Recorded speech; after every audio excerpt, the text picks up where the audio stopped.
glamorous characters what you're playing kind of suits you a lot because, often when you can see kind of films you have worked on or famous series, that attracts the audience a lot about you. Even be Ron Bobby or even your character in Ashram. Do you feel like that there is some connection which is kind of, holding with the audience? Well, I haven't done too many antagonist roles early in my career, and what happens is when people see this other side of every actor when they perform, they do different kinds of characters, they get intrigued and they enjoy it. And no one thought of me playing an antagonist, the way I got the opportunity to play an ashram. So I guess, and also what happens in our industry is once they like you as a certain personality on screen, they tend to start offering you those kind of roles, which is something you, as an actor, you find very difficult to break away from. But I don't really go ahead and choose any character that's offered to me, which is an antagonist. It has to have some kind of substance to that character, some kind of depth in that character, so that when you're performing and you're playing those characters, you actually bring out something even better because it helps you, and if it's written the right way. I'm enjoying this phase. I'm enjoying playing antagonists. It's as they say, people usually like the bad boy kind of guy. So it kind of worked for me, but I'm sure I've just begun my journey again, and there's a lot more I can offer as an actor, and I've done a few projects in the recent past, which I'm really looking forward to when they come out. I can't really talk about them right now, but challenging stuff with some amazing directors. So let's hope for the best. That's all as an actor, I can. Thank you. My second question is to Chandan. You have worked with Bobby sir, and in this entire series, the equation between you both has been more talked about. It's also a bromance which is there, but at the same time, there are certain boundaries which both are kind of clashing. How was it like working with him on this one? I think it was a great opportunity to start with to work with Mr. Deol. But like I was saying, of course, coming from a school of acting which Mr. Jha comes from, he told us very categorically to start spending a lot of time with each other, because the whole thing, the crux of this whole relationship and the characters these two guys interact with comes from the state of friendship. And when we met during the shoot of Ashram, we sort of hit it off very, very quickly and instantly, and we started spending a lot of time together. And then when you were working with another actor of his stature, there was a lot of trust he had in me and I had in him. We would just flow. There was no boundaries then. We were just flowing.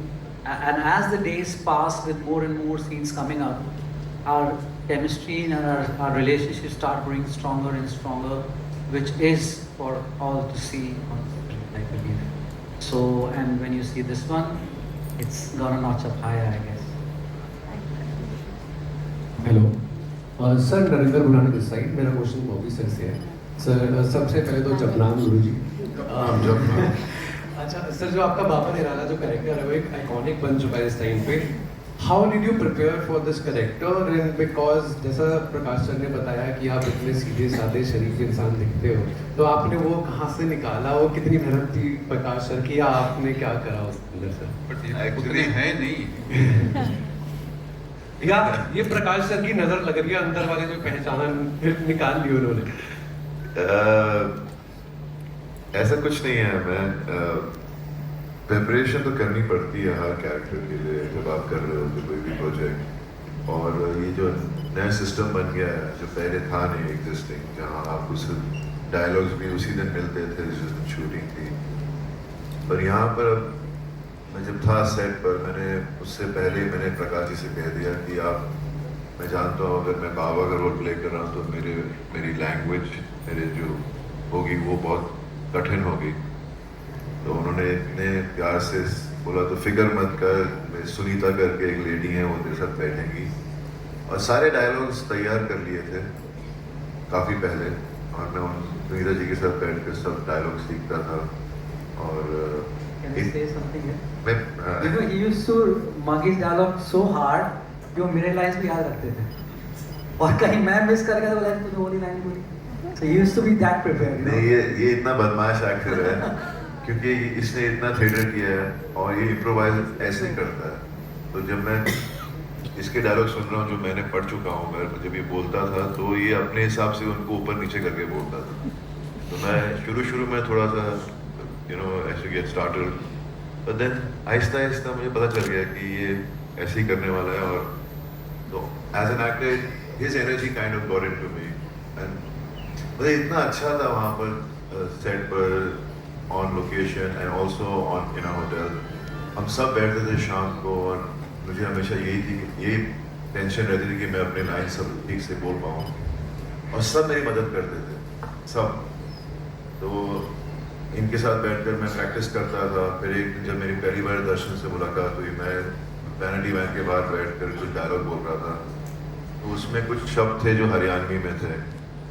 तो मैं लगा हुआ हूँ, तो हम बातें करने शुरू की। तो मैंने कहा मेरे ये डायलॉग है। मैंने कहा बॉबी डोंट वरी, मैं आई हेल्प यू। मैंने बोला नहीं यार, ये एक दिन में तो सीख नहीं पाऊंगा मैं, और प्रकाश जी ने थोड़ी छूट दी है कि आप थोड़ा उसे इतना हरियाणवी बोलने की जरूरत नहीं है। But everyone around was trying to be very helpful and understanding, because I was working with actors who had trained so well in their journey towards becoming actors that it really helped me as an actor. और ये हमारी जो बैठी है पहलवान, इसने इतनी अच्छी हरियाणवी बोली, इतनी मेहनत की। इसको मुझे आज भी याद है, पहली बार मैंने इसे प्रकाश जी के ऑफिस की बिल्डिंग के बाहर मिला था, और मुझे आज भी याद है वो दिन। और मैंने जब काम शुरू किया, इतनी डेडिकेटेड एक्टर है, क्योंकि ये ऐसी वेब सीरीज़ है जिसमें कैरेक्टर्स को काफ़ी अलग किस्म के इमोशंस दिखाने पड़ते हैं। And it was a pleasure working with Aditi, because जिस किस्म का कैरेक्टर है बाबा निराला का, it really help me when I was performing with him, so it was very good fun. Hello centre, मेरा नाम शिल्पा है, मैं मायापुरी मैगजीन से हूँ। बॉबी जी, आपसे मेरा सवाल है कि जिस तरह से अभी कहा गया OTT की दुनिया में एक आइकॉनिक कैरेक्टर है बाबा निराला का, अगर हम देखें, और आपने उसकी प्रिपरेशन को लेकर भी बात करी, तो कुछ चैलेंजिंग रहा है आपके लिए? क्योंकि सीजन 1 से लेकर अब तक वही कंसिस्टेंसी रखना, वही परफॉर्मेंस देना, क्योंकि जिस तरह से आपने कहा काफ़ी लेयर है, कॉन्ट्रास्ट है, मल्टीपल लेयर्स है किरदार को लेकर। अगर हम बात करें करप्शन हो, फिर फेवरेट लाइन से, तो काफ़ी कुछ सोशल इश्यूज पर भी, मुद्दों पर भी ये पूरी सीरीज आधारित रही है। तो इसको लेकर निभाते वक्त कुछ चैलेंजिंग रहा आपके लिए?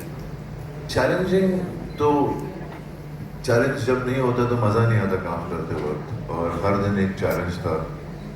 एक किस्म से जिस तरह प्रकाश जी ने इसको लिखा है, उससे हर दिन एक नया दिन लगता था। कैरेक्टर में जो शेड्स प्रकाश जी ने डाले, हमें बस ज़्यादा मेहनत नहीं करनी पड़ी उस सब शेड्स दिखाने में, क्योंकि the story itself was so strong.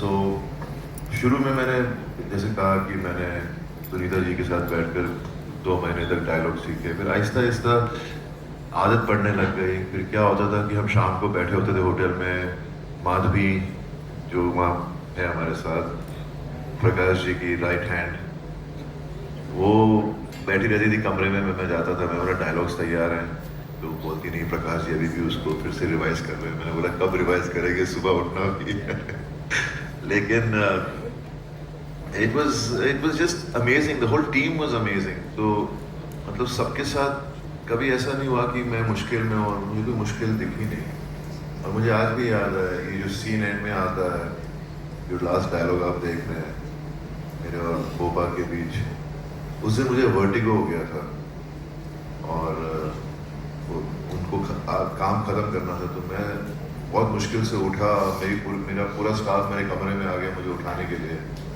फिर मैं माधवी के साथ बैठा नीचे जाकर, मैंने बोला माधवी तू बैठ मेरे साथ, ये सीन पढ़ती रहे, क्योंकि मेरा फोकस नहीं आ रहा है, चक्कर आ रहे हैं। मैं माधवी के साथ बैठा, और वो काफ़ी मेमोरेबल डे है हमारी लाइफ में। उस दिन काफ़ी कुछ हुआ था हमारे सेट पर, लेकिन फिर भी प्रकाश जी जैसा इंसान, अभी कोई और होता तो बैकअप कर देता, लेकिन Prakash ji is the strongest person I've met. हम लोगों ने उस दिन 2 बजे तक रात के शूट किया और वो सीन पूरे किए. So it has been amazing being part of Prakash ji's Badnaam Ashram. Thank you so much.